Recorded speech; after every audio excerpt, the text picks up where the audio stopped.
As Hurricane Lane lashes the island chain, President Trump approved Hawaii Governor David Ige's request for federal aid as the Category 4 storm tracked closer to Honolulu. Reports say Hawaii's Big Island has received more than 19 inches of rain over the past 24 hours. A preliminary report by the Iowa State Medical Examiner revealed Molly Tibbetts was likely stabbed to death. Autopsy results show Tibbetts died from multiple sharp force injuries. The Missouri Attorney General's office will examine the files of the Catholic Archdiocese of St. Louis for possible sex abuse cases. Archbishop Robert Carlson asked for the review and read a letter he sent to the Missouri Attorney General. I now invite you to review our files for the purpose of making an independent determination of our handling of allegations of clergy sexual abuse in the Archdiocese of St. Louis. Brian Shook, NBC News Radio. News on KCAA is brought to you by Ontario International Airport. What's one of the easiest things to do in Southern California? Fly nonstop from Ontario International Airport. Now you can fly direct to Guadalajara, Taipei, and Orlando, and soon to New York. The SoCal So Easy way. Ontario International Airport. SoCal So Easy.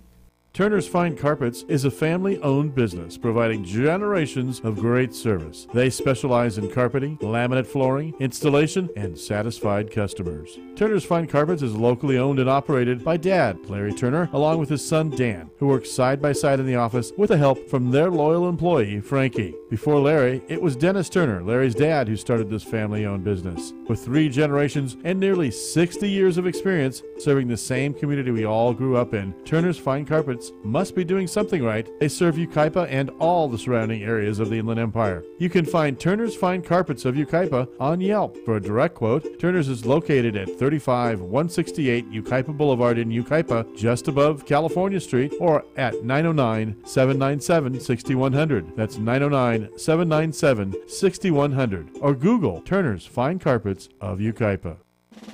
KCAA Radio is proud to announce that the Tri-City Center in Redlands is our new home. We're fortunate to be located among some of the best businesses in the region. Among our neighbors are Ray Chiropractic, Brace Connection Orthodontist, Pain Solutions Medical Massage, Rent-A-Center, MVP Staffing Agency, Jenny Craig, Salon Centric, and many more. The Tri-City Shopping Center is located just off the I-10 between Alabama and the Tennessee exits in Redlands. The Tri-City Center is the mall with a heart. If you or a loved one was seriously injured in an accident with a semi-truck or an 18-wheeler truck, you need to act fast. I'm attorney Daniel Rudbari. I know how to fight truck companies. Call me 800-325-1454 for your free consultation. 800-325-1454. Truck accident cases are different than an auto versus auto accident. There are so many more issues involved when dealing with a truck accident case. There are federal regulations and state regulations, several different companies that may be involved. I can immediately gather the evidence, get you the medical care you need with no deductible and no copay to you, and get you the compensation and the money you deserve for your injuries. And if there's no recovery, there's no fees charged to you. I'm attorney Daniel Rudbari. I know how to fight truck companies. Call me 800-325-1454 for your free consultation. 800-325-1454. It's time to shop in the cool, relaxed comfort of the Tri-City Shopping Center in Redlands, conveniently located on the I-10 freeway between the Alabama and Tennessee exits. Bring the kids too and watch them play in the only indoor fun center, High Five Indoor Playground, where parents are welcomed on the playground. Birthday celebrations are encouraged, so make plans for some great fun at the mall. More reasons why the Tri-City Center is called the Mall with a Heart.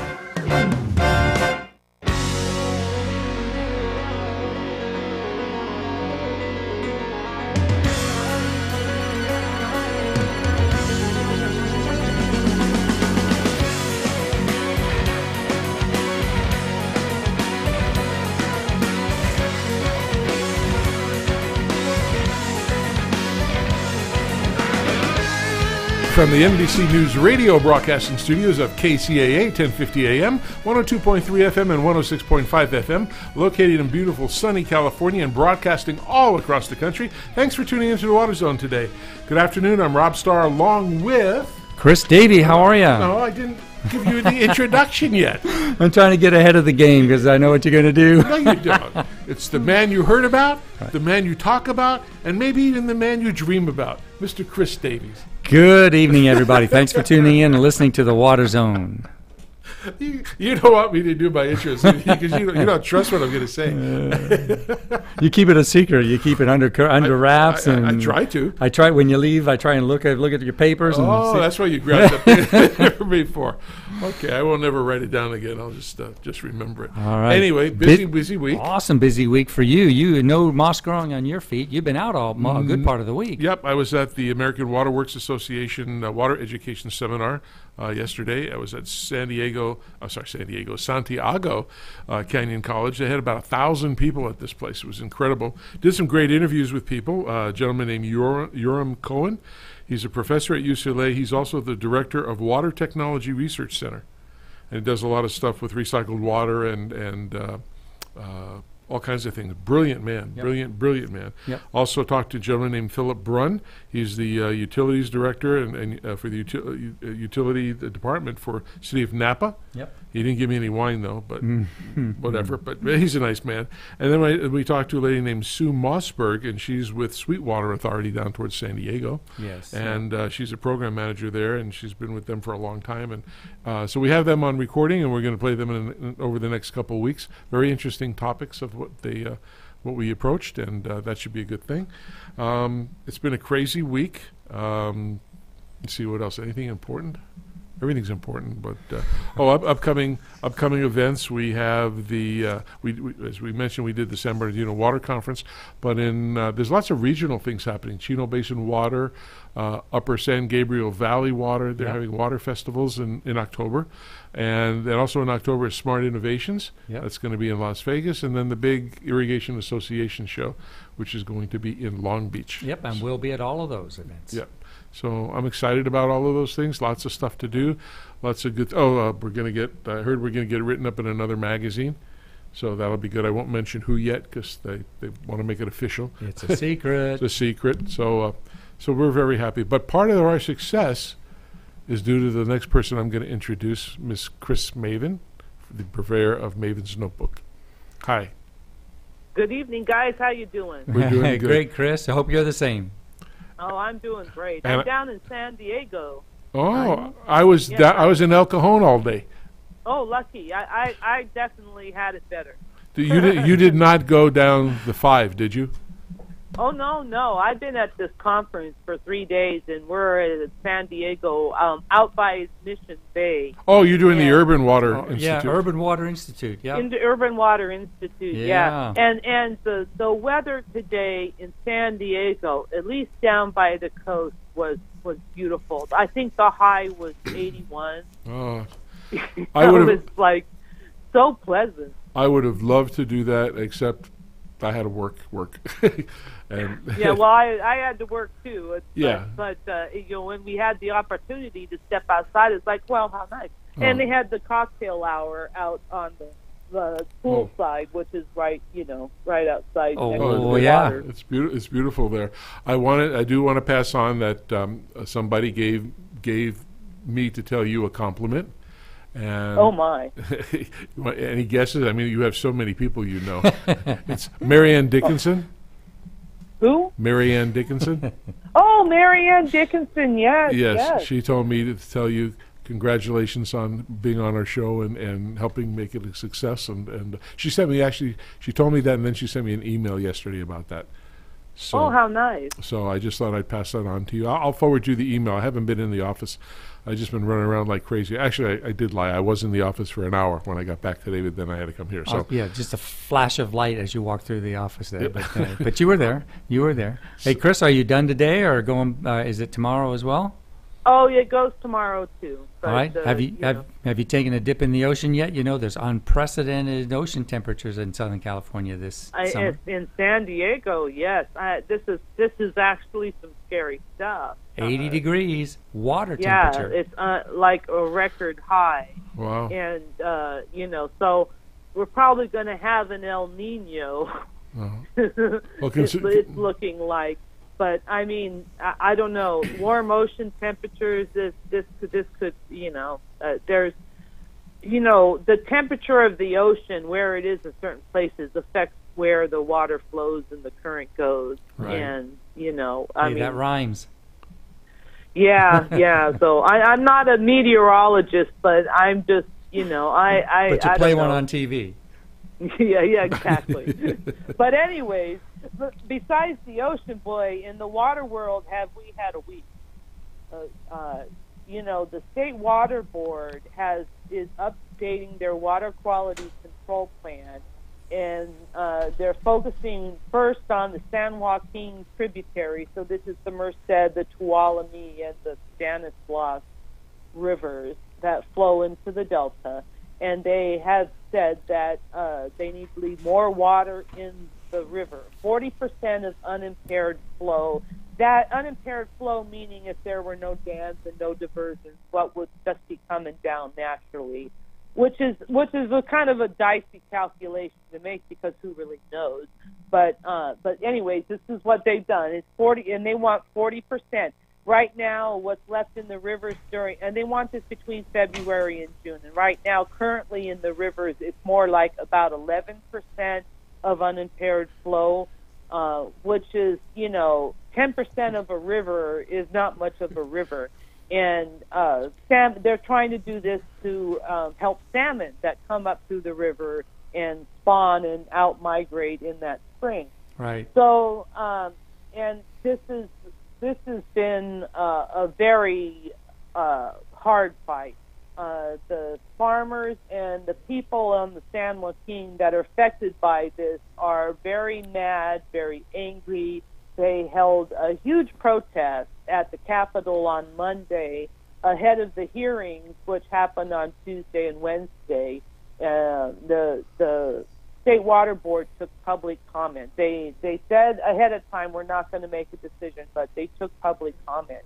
And so it's been Tuesday and Wednesday, all this people at the State Water Board, some in favor, some not in favor. I didn't watch the whole hearing, so I can't tell you what the split was on the comments, although my sense is there were far more people in opposition than those that were fighting for this, that were saying yes. And actually, the environmental community is really saying, 40% is great, but it really should be more like 60%. But thank you, State Water Board, for being brave enough to say 40%. And the other side that are opposed to it, they hate it. So it's been a big thing. And the feds, the government, federal government now is kind of throwing a monkey wrench in because they have kind of said, if we have to comply with this water quality control plan, this is against, because they own the water infrastructure a lot in that area. It's their dams, their canals, their water contracts to deliver to the farmers. So they're saying, this interferes with the purpose of our project, and we may sue you. So on the opposition side of the protesters up there, I mean, who makes up that group? Was it farmers? Okay, it was farmers. Farmers, yeah. Largely farmers, and to a certain extent the cities, because if you take a lot of farmland out of production, it's not just the farmers who are out of work, but there's a lot of ancillary industries going on there that the whole town, the whole area, whole region takes the hit. Sure. So, it's a really difficult thing. I mean, I gotta take my hat off to the State Water Board because they were very brave. When they came out with the first round, they said 35%, and everyone hated that. And so then they went back and they came out and they said 40%, and they have been getting beaten up, and they knew that was coming. But I listened to some of the meeting last night after they'd had all the public comment, and they were having their discussion. And I can tell you that they're really struggling with this decision, and they have to do something.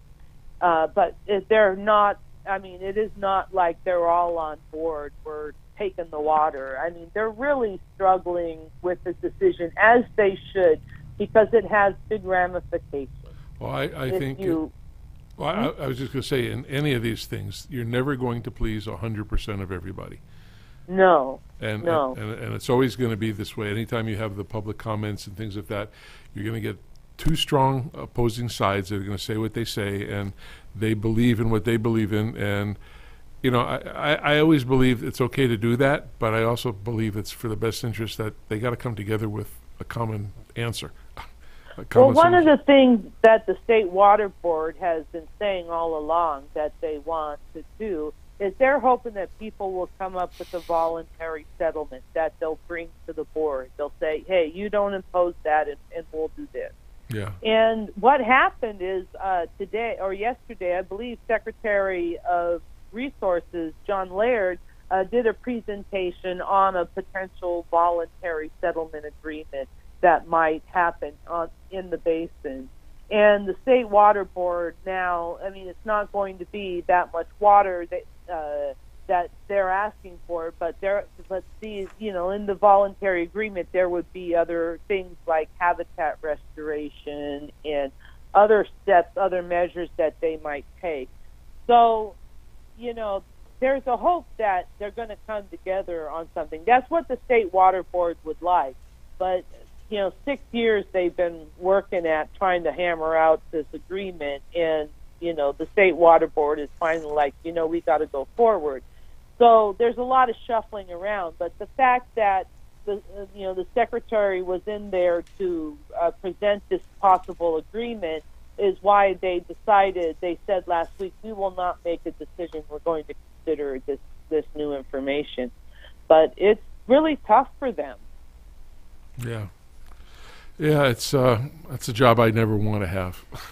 Yeah, I mean, the problem is that, you know, when you take all this water out, if people take the water out, farmers do, and they build a livelihood, a city crops up, you know, there's it becomes part of the economy. Right. But unfortunately, you know, California's kind of overdone it on most of these rivers. We're taking too much out, and it's, you know, it has these great impacts. And so, you know, it comes down to, you know, how you're going to do this, because there's also another side to that. You know, there's the farmer side and their economy, but there's the salmon fishermen and their livelihood. Yeah. And if all the salmon die, I mean, the salmon fishermen on the Bay Area and on the coast have been really suffering these last years in the drought, and the salmon numbers are down, and, you know, they can only fish for so many salmon. I mean, there's an economy there too. And so it's, you know, and that's where people start to talk about farms over fish, but it's, you know, it's much more textured than that. Yeah. I don't, well, like I said, I wouldn't want to be in that position, because you don't, you try to do the best, and, you know, and you just can't please both sides. Yeah. And people are very strong-headed and don't want to get together. You know, when you see people with the Bay Delta and all this other stuff, or the tunnels, you know, everybody has an argument, and they're valid. I'm not taking anything away from any of those people, but there's got to be a compromise, and people, maybe they don't like that word, compromise. Well, everybody's got a stake, right? Everybody's got a position, as you say. So Chris, before all these other changes take place, how long has the current agreement been in place? I mean, is this replacing something that's decades old, or just a few years old? Yeah, actually, it's really decades. The majority of these water quality control requirements that they've been operating under mostly came out in 1996 under something called the Bay Delta Accord. And now this is the Water Quality Control Plan under Clean Water Act. The state's supposed to revise this or review it and revise if necessary every 3 years. But the Delta is such a complicated thing. And they've been in process of updating. They did their notice of preparation for this update like in 2009, and they're still trying to update this plan. That's why they're trying to get it done. You know, it's very old, and we know a lot more now. Yeah. And obviously, it doesn't work because the species are clashing. Right, and it's more than just a political issue, right? I mean, for a lot of people, it's a keen emotional issue, right? It strikes their at livelihood. their core. Yeah, absolutely. It's what they're going to do with their life. You know, some of these people inherited the business from the families. It's been going down and down, or they started and spent all their money and their, you know, all the toil and sweat equity they got into it, and all of a sudden it can go away. Yeah, and all the rights that they've got. I mean, this is, you know, it genuinely is a balance of power issue, right? It's going to change the balance of power. Well, it's gonna, you know, it's gonna change things. But the sad reality is agriculture in the Central Valley is overextended. We don't have the water to support all the agriculture land that's in production now in the Central Valley. That's why the groundwater bases are being depleted. And so there's going to have to be a tear down of agriculture in the Central Valley. And this is really tough. And if you're a farmer, and if all you've been is a farmer all your life, and now you're looking at not being able to farm anymore, this is really tough. Yeah. But also out on the coast, let's not forget, there's a salmon fisherman, and all his life he's fished salmon out of the ocean, and he can't do that anymore because there are no more salmon. Yeah. It's not easy. Well, maybe they can start a radio show like us. You know, what it really boils down to, you know, when you really look at these water arguments, it's how to allocate the water we have between the cities, the farms, and the environment. Right. And, you know, when I went to this AWWA event yesterday, one of the things we talked about with this Dr. Cohen, you know, it's one thing utilizing the water that's been here a million years because it keeps getting recycled, but I'm also now getting more worried, not that I haven't been, but even more so about contamination of that water. And that's a whole other subject on how to, you know, how are we going to clean up the water and get to reuse it again, or can we? You know, it's getting less and less with more people being created, and the population grows. We're going to have serious problems down the road. Yeah, becoming a big deal, right? It is water is a finite resource. I think in the last 5 years, Chris, you have I think a better handle on it from an outside perspective. Outside meaning you talk to the public and the legislation people. Do you think they really got it now? They understand the seriousness of this? More so than my usual joke about the water train and the train to nowhere. I mean, those are my two favorite subjects. I like the water train. I don't like the train to nowhere. But do you think the people in government really now understand that we really do have a water issue that's going to happen? You know, I think it's definitely since the drought, it's in people's minds more. In one of the sessions today, they were talking about, there was a researcher who had done some questions on the media, and one of the things that he derived from his surveys of regular people is that water now more than ever is, people understand it's important, it's valuable. It's not just something you should, you know, throw away. Right. And I think the legislature, you know, understands that this is important. But you know, we have a new governor coming in, and you know, now there's a lot of concern for what that's going to mean. Schwarzenegger was very active on water, and he was followed up by Jerry Brown, who's very active on water. But that's not the norm. Right. And the next governor coming in probably won't know anything about water, and it's going to have to be, you know, educated. Well, he was for water, then he stopped being for water. No, he's going back and forth over it, and we're talking about Newsom. Oh, you making a prediction? Well, I can't say on this show who I would vote for. I want to keep it non-political at that point, but he's gone back and forth. Appears to be the guy. According to the news people, but they said that about the presidential election too. So you never, I'm not a prediction person, and like I said, who I like and who I want is my own personal business, and I'm not going to expound that to our listeners at all. But is he going to agree with everything Jerry Brown has done? I don't think so. No, I don't think and so. actually, he's been talking, saying that he sort of tends to favor a one-tunnel approach. Yeah. But I was asking some people tonight at the cocktail reception, how this is not an issue for the governor. I mean, because this is the water agencies. If they get this project permitted, the governor cannot go into this project and say, excuse me, you can only make it one tunnel. I mean, the governor is not Trump. Right. It's like, I don't see how he can do that.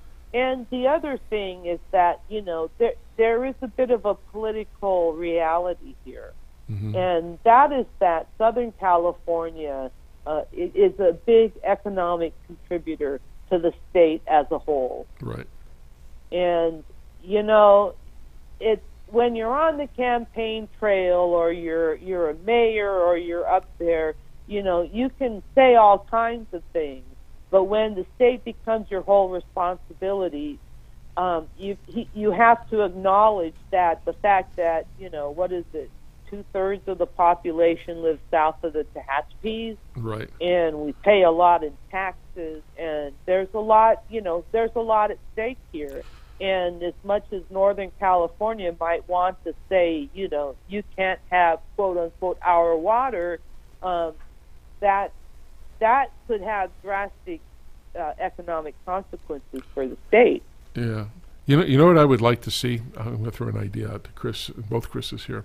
I would like to see a debate between John Cox and Kevin Newsom, and have it with water agencies being the caller-ins or the questioners to both of them, because it's the most to me it's one of the most important things we got to talk about in California. That's a great idea. Why don't the three of us volunteer to moderate that panel? We can, and if I can find some publisher or something, hey, maybe we can talk to our next guest or something, or somebody. I mean, I think that would be a great idea, because to me, as I've always said, I want to see this place run as a business. I want to see that we have the top 3 or top 5 issues, and I don't care about the 800 and other ones that they're working on. Settle the top issues, and when one comes off, you move another one up from the bottom. But I would really like to see the water agencies watch these guys in a debate and just have them ask questions and get the true answers from them, because I don't know what those answers are going to be. That's just an idea. No, it's a great idea. It forces a critical look at it, right? Which maybe those guys aren't thinking about, and, right. And we'll put it front and center for them in their minds. Yeah.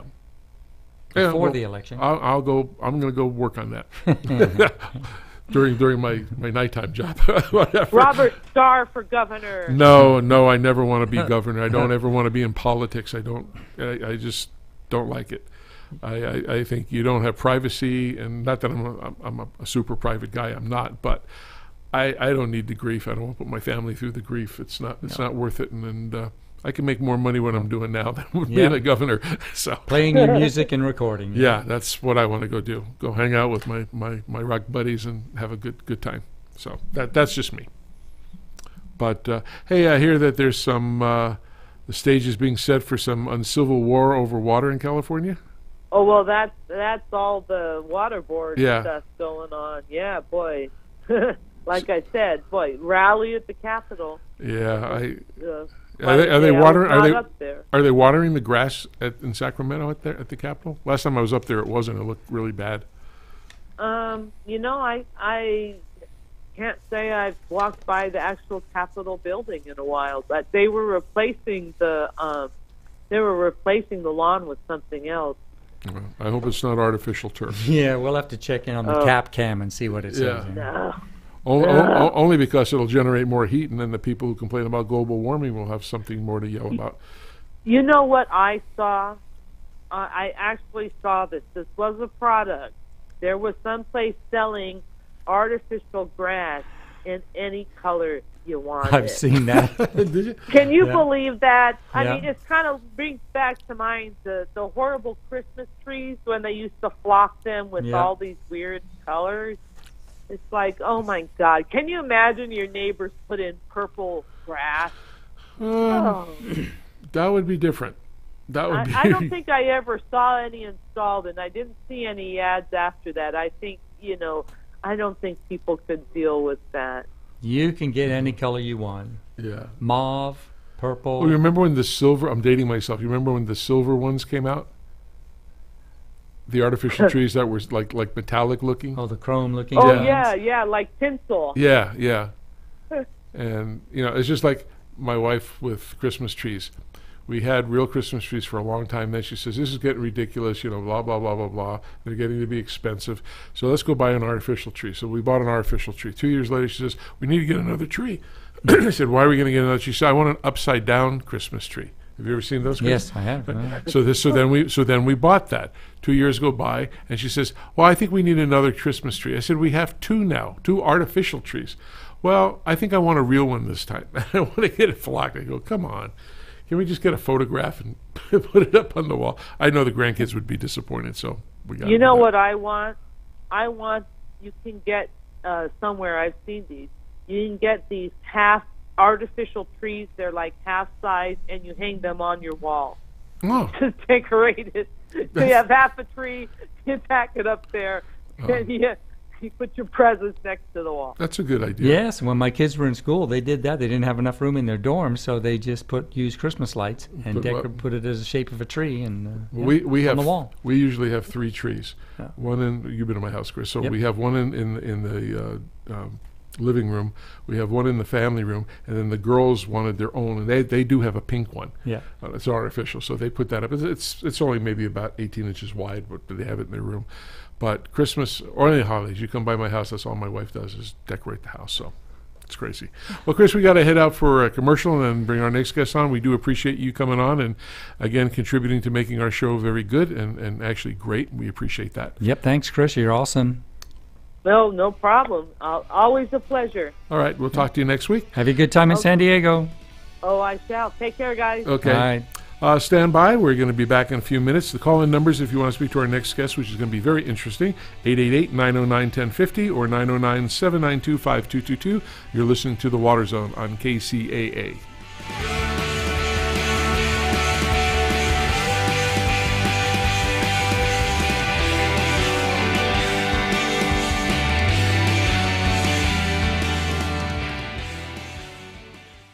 KCAA Loma Linda, 1050 AM, K292FQ Riverside, and K293CF Moreno Valley. If you knew there was a pipe cement that works better than the one you're currently using, is better for you and the environment, and costs the same or less, would you buy it? Oh, no-brainer, right?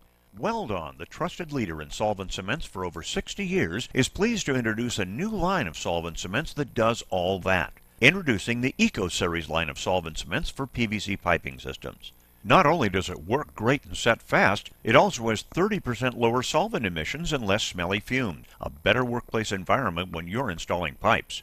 But don't just take our word for it. Eco Series products are the only solvent cements that are Green Seal certified for environmental innovation for effective performance, improved working conditions, and for use with potable water. Now available in a medium-bodied fast-setting blue formula, 905 Eco, and a regular-bodied fast-setting clear formula, 900 Eco. Pick up a can today from your local distributor and see, smell, and feel the difference, just like Joe Sweat, president of Sunrise Irrigation, did. He said, after using Weldon's 905 Eco, we immediately noticed the application was smooth and there was noticeably less odor than other blue solvent cements on the market. The guys love it. To learn more about Eco Solvent Cements from Weldon, visit the website at www.weldon.com or call the Technical Service Hotline at 877-477-8327. That's 877-477-8327.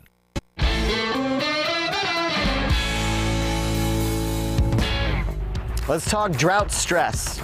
No one likes burnt plants or grass, especially your customers. So when it's hotter than a tin roof in Tallahassee, what are you gonna do? Water the problem away? Not only does that abuse a vital resource, it's illegal in many cities. Here's a quick and easy solve that won't get you in trouble with Mother Nature or Johnny Law. Applied as a year-round program, Moisture Manager from Lesco supplements regular irrigation by attracting moisture to treated areas, thus making the moisture available to plant roots.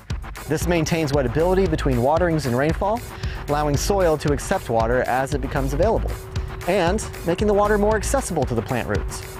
Boom! More green, less watering, and a great new reason to see your customers on a recurring basis. With Lesco Moisture Manager and Site 1, high heat is no sweat.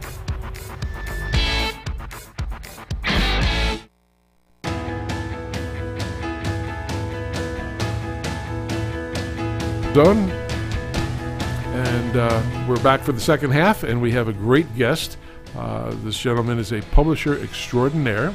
I know, Chris, you know him. I Yes. believe. Yeah. And I want to bring him on. His name is George Schmoke. George, how are you today? Very good. How are you? We're doing great. Did you have a good day today? I had a pretty good day, yeah. Were you listening in on the show for a few minutes? Yeah, we were. Yeah. What do you think? What do you think? Margot, just so you know. I'm sorry? I'm sitting here with Margot Boyer. Oh, hi, Margot. Hi, Margot. Hi.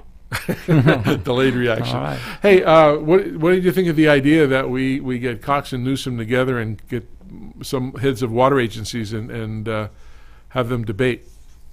At the trade show in October, that'd be a great idea. Yeah, I'm gonna look into that and see how we can pull that off. Maybe we can get an extra hour show and do that. I think, I know a lot of people at the different water agencies. I think it's a good idea. I'll go try it. Anyway. Well, if you want to do it, we definitely have a facility that you can we'll be able to put it on and host it if you like. Oh, okay. We can talk about that offline. That'd be great. Well, anyway, I want everybody to know who you are and what you do.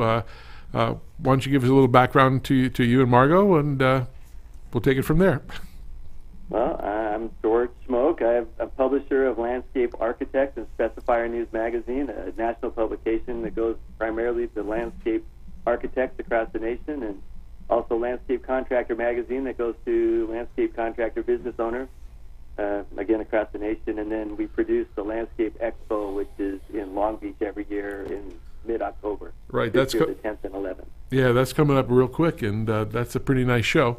And I encourage any of our listeners who are in the business, and anybody, I guess, who isn't in the business can also attend as well, right? Yes, it's pretty much professional, though, only. We talk about the serious issues around landscape and not so much for the consumer. Oh, okay. So how did you get into the publishing business? Out of college, I was advertising and marketing, and I interviewed for at a magazine position. I walked in one day, and the guy said, "Do I play golf?" He said, "I said, yeah." And he said, "We'll put you on a landscape magazine," and spent 3 years there. I built up to being the national sales manager, and then they sold the publication to one of my arch rivals. And at the time, though, we had just discovered landscape architect as a burgeoning profession, and I had several guys come to me, including Bert and Stuart Sperber of Valley Crest Trees, right, and John Duxbury of Rainmaster Irrigation, and they wanted me to do something with the landscape architect, to pay for advertising for a year in advance, and that was 34 years ago. Wow, that's a long time. Well, see, you did well, just like the Spurbers did. Well, yeah, almost. They had, well, now it's all Brightview, but they did an awesome job on that. Very well, they certainly did. So you also do an online, a digital online media too, correct? Forgot to mention landscapeonline.com. Yes, thank you. Yes. And just so everybody knows, we being Toro Company, we do advertise with you.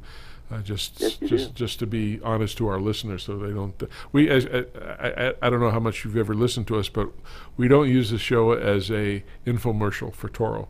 And not that we don't like Toro, because we have, that's who pays our salaries. Yeah, that's our job, day job. Right. We believe that we want to be able to present news and present technology and different things, whether it's weather. We had Josh Rubenstein from CBS, chief meteorologist. We've had people from a drone company who does stuff on for golf courses and does studies on water. We've had landscape architects, we've had landscape contractors, we've had consulate generals, a whole plethora of people. And the whole purpose was to educate both the non-professional, the homeowners, because we do have homeowner listeners, and we do have a bunch of professional listeners who listen in. And it's important that they hear things, what happens really behind the scenes and what technologies are out there, because a lot of people don't know that, even in the business don't know that. Yeah, we strive to get more of the background information, more of the background story, right, and things that you're not going to read in the common press, even in the industry press, and it's worked out well so far for us. Yeah. That's very good. Yeah, I have listened to a couple of your shows, and they're very informative. I enjoy them very much. I appreciate Water is a serious issue. Oh, absolutely. Like I said, I really have a problem with our state government because I don't believe they take water as seriously as they should. And part of that is only because I see they pass hundreds of other laws all year round. And I think the water is more important than, gee, should you ban all free parking in California or things like that. I mean, or add devices to your car because everybody's driving better cars that have better gas mileage, so they're making less tax money. So they want to put a chip in your car, and then at the end of the year, they're going to read it and say you went X amount of miles, so now we're going to charge you a tax on that. Yeah. I mean, I'd rather see the money go to fixing the infrastructure that's 100 and something years old. And a gentleman I interviewed yesterday from Napa, in charge of the water there, he says he has stuff that was built in 1800 and something, and you can't just remove one pipe, and you got to dig up all those streets to do it. I mean, it's a big infrastructure thing. That's what I think we need to worry about. That and protecting reservoirs for terrorists. And I'm not a conspiracy theorist, but I do worry about stuff like that. Yeah. Well, when it comes to pipes and water, I believe that we should be piping water into California and into Texas and into Arizona. There's the Great Lakes, which is a huge body of fresh water. There's Washington State, which is the western half of that state is a rainforest. Yep. And I know it's important to protect the salmon, and it's important to protect the fish and the waterways and those kind of things. But we run pipelines across the United States for oil and natural gas, yet we don't run pipelines interstate really for water, which we can live without almost everything, but we can't live for more than 3 days without water. Right. I was joking a couple of years ago with another host we had, Mike Barron, who's off on leave right now, but I found out about a business called the Water Train. And I don't know if you've heard about that. This gentleman went out and bought 132 tanker cars and hauls water all over the place. And I said that, gee, we're dumping water from the dams into the bay and wasting all that water. Why can't we collect it, put it in the train things, and send them? But your idea is right. We can do oil, we can do gas. Why can't we do water tunnels? We need to do stuff like that. I definitely think so, yeah. So you have Margot with you there. You mentioned George. What is Margot's role at your? Well, Margot heads up our trade show division. She is the really the leader of the Landscape Expo. She's been working it for really since the inception, about 2006. We picked it up from the Southern California Turfgrass Association, and it's actually been continuously running for I think about 54 years now. Sure. And so Margot she does really everything. Sets up. We have 60 seminars. She's done all that work. We've got a couple hundred exhibitors. She's been the head of getting all that together and all of the special events that goes on at the show. Was that the show that earlier was used to be in Pomona at the fairgrounds? It started. When I first joined the industry back in about '81, it was at the Costa Mesa Fairgrounds. Yeah. And then it moved after it was a really great trade show at that point, and then it moved to Pomona and faltered a little bit out there, I think because of the location. And but that's the same show, yeah. Sure, I remember that back in the days. We won't give any dates or years, but are you saying you're old, Chris? It was a while ago. Well, hey, when we went through the drought in California here, how did you see your business? I mean, I'm sure everything flows continuously with what you do in publication, but the content of stuff that you had to carry, how different was that? And how did you go, like on the landscape architects, do you have more in-depth stories and things, and was it just telling the problems, or was it giving solutions from people? How did that work? Well, there's been a lot of research. There's been a lot of development in irrigation since I've been, in the 30 years that I've been doing it. There's been just a tremendous awareness that has happened throughout the industry and across the United States, not just in California, but California, Arizona, Texas, even Florida are leaders in irrigation. And the conversation has gone from, do we water all day long to now we have, everybody's speaking ET and, evapotranspiration, and there's weather satellites that are affecting irrigation. Everything's pumped into the internet and moisture sensors. Gosh, the way irrigation is delivered, I think, has changed tremendously from just throwing it on landscape to putting it subterranean, to putting it in drip irrigation, to putting it right at a root of a plant. There's wind sensors. When the wind is blowing too strong, the irrigation will shut off so we don't waste the water onto the sidewalk. It's just been such a tremendous volume of research and put in place practice for irrigation. Right. That it as you guys are talking about, it's gone from an abundant resource to something that is from a life standpoint, way more valuable than gold or silver. It's just tremendously valuable now, and I think people, even the state legislatures and the governors and those people, they're starting to realize that water is the single, next to air, I think water is the single most valuable commodity to human life. No, without it, we die. I mean, there's no life after that. Actually, all life. Without it, everything dies. Right. I think the term water management has grown tremendously in the last 8 to 10 years of, getting now, as you said, with the different sensors and the controller, it's now a complete feedback system. At the Water Smart Innovations that's coming up in October also, the beginning of October, I know I'm doing a paper or presentation on how the Internet of Things can drive sustainability. And, that's an important subject, but there's lots of negatives to that as well, because you're connecting lots of things together. People can access, for example, people go out and buy Google and Alexa, right? And they say, Alexa, do this, Google, whatever the term is for that. But they can actually listen in to you, just like on your telephone. Even though what I'll use the electronic term, it's on hook. When you're using your landline, you hang it up. But actually, the government has a way, and I know this for a fact because I've worked on some of this. They can actually listen in on your phone line, even though your phone's hung up. It's pretty scary, isn't it? Yeah, and Orwellian, and when everybody starts hooking everything all up to the internet and to a cloud, everything gets hacked at one time. So that could be a little scary. They get into your bank accounts, they get into your thing, and that's the thing. Companies like Toro and everybody else, when you design a product, you have to take a look at that. It's not just giving somebody a really cool feature. What happens if somebody gets in and gets your bank account and gets all your stuff and turns everything off? I mean, it can freak you out. Yeah, it certainly can. Or if somebody comes on and turns your water on and leaves it going for a week without you knowing it. Oh, absolutely.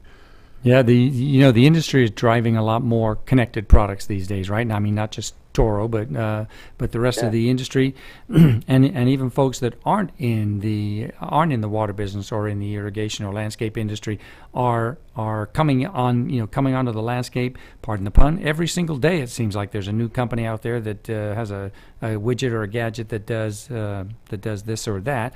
Have you seen any change in the last 3 to 5 years in the content that your magazines produce as it relates to the onslaught of the connected home and all connected products, things like that? Is anything that you've noticed? Oh yeah, I mean everything is moving towards being connected to the internet. With the irrigation controllers especially, those are when you get larger.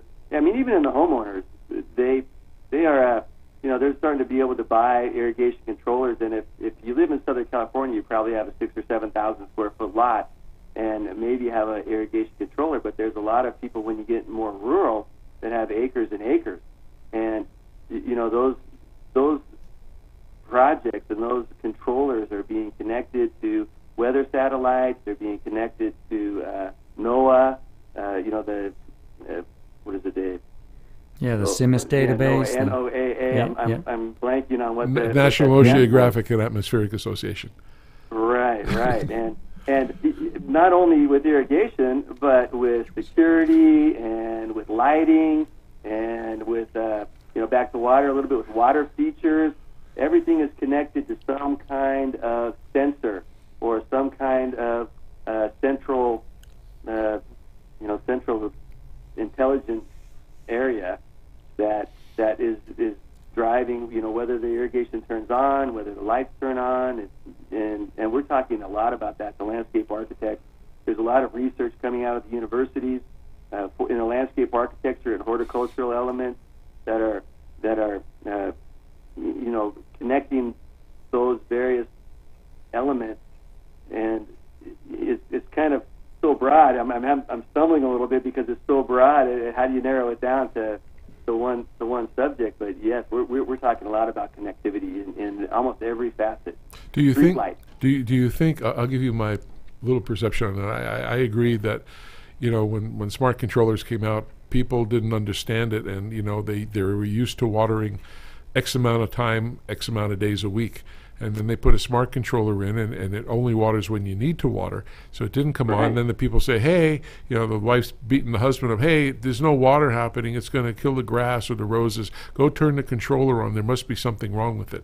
And there's a lot of that. But what I also see, a lot of companies race to make a feature-rich product. And the more features you add in, obviously, there's a cost involved in that. And I'll give you an example, and maybe ask your opinion on this. So I've seen a commercial. AT&T has. I think Chris, you've seen it. Yep. Maybe Margot, you've seen it too. Where there's an older gentleman, and he's at his cabin, and he has a call from his son. He says, "Hey, where are you?" And the son says, "Oh, I forgot a couple things. I'm leaving now." And the father says, "Well, did you turn the lights off?" And the kid says, "Yes," but the father's there with the telephone, and he can shut the lights off. Did you turn the water off? Yeah, I turned the water off, and you can see the water's still running, so the father turns it off and then locks the door and all that. So on controllers, people always say, I want the apps. I want to be able to control my system all the time. Now, I understand if you're a golf course supervisor or from a school or a university or a big campus industrial place, or like you said, somebody's got big acreage. But just say, I'm not trying to get personal between you and Margot. If you're both married, I know not to each other, but I mean if you're married and you're on a romantic and you're on a romantic vacation, okay? So it's your anniversary, and you took your spouse to some beautiful place, maybe Italy, maybe France, maybe to the mountains, maybe to whatever, and you're getting comfortable. They bring the champagne, they got the chocolates and everything, and all of a sudden one of you say, "Oh, hold on, I got to check to see if my irrigation came on." Now, if you got a smart controller, why would people do that? I mean, the purpose of buying the smart controller is because it's supposed to be smart and do do the things that you would normally do, all by itself. It takes all that information from the ET, from the sensors and all this stuff, and puts it together and makes the decision. But I can't see going on vacation. My wife would kill me if I did that.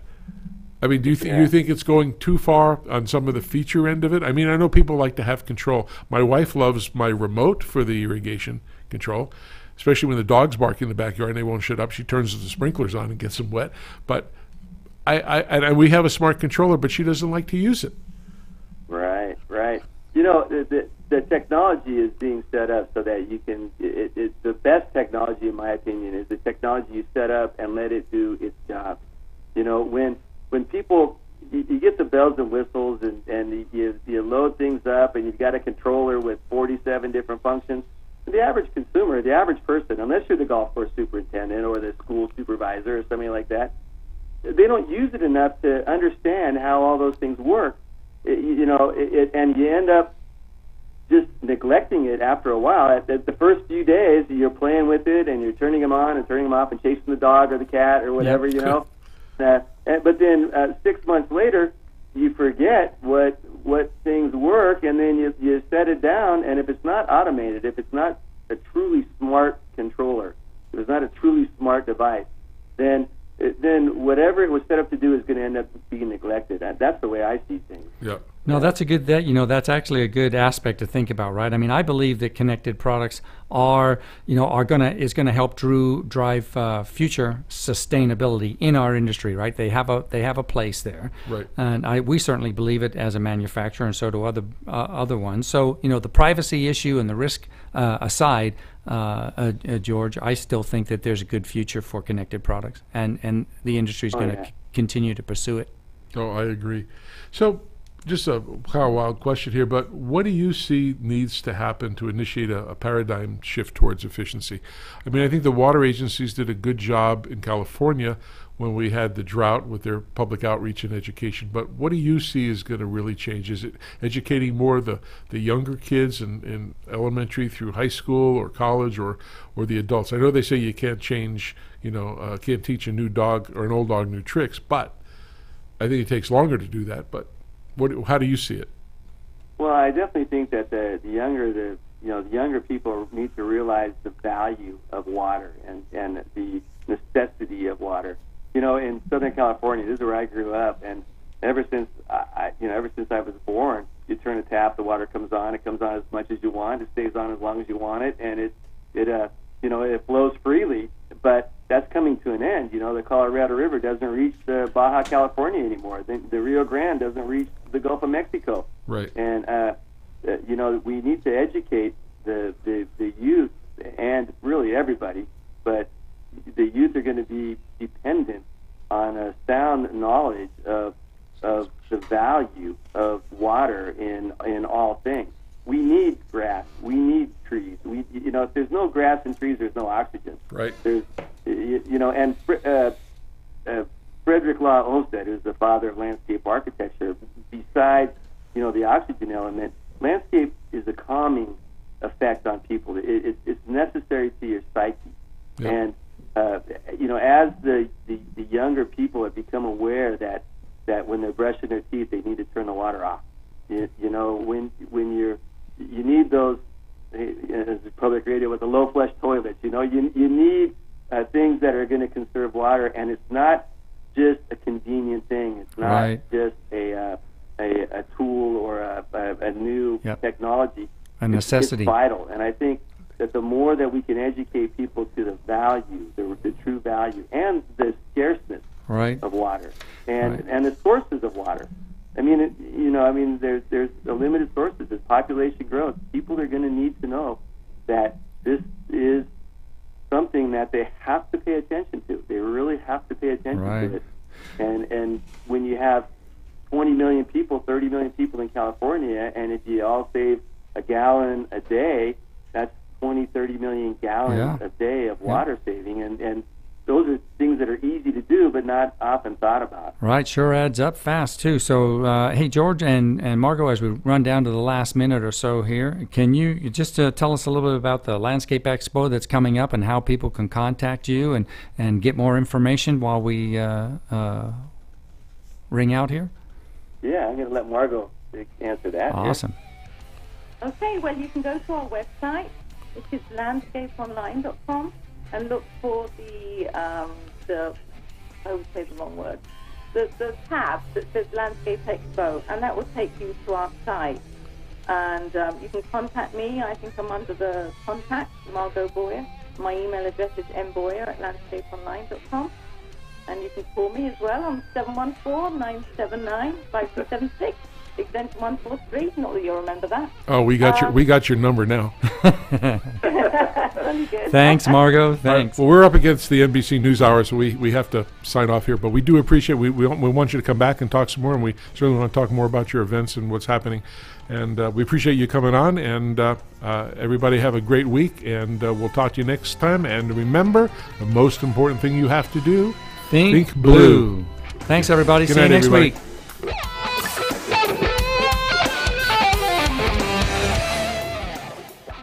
KCAA Loma Linda, 1050 AM, 106.5 FM, and now 102.3 FM.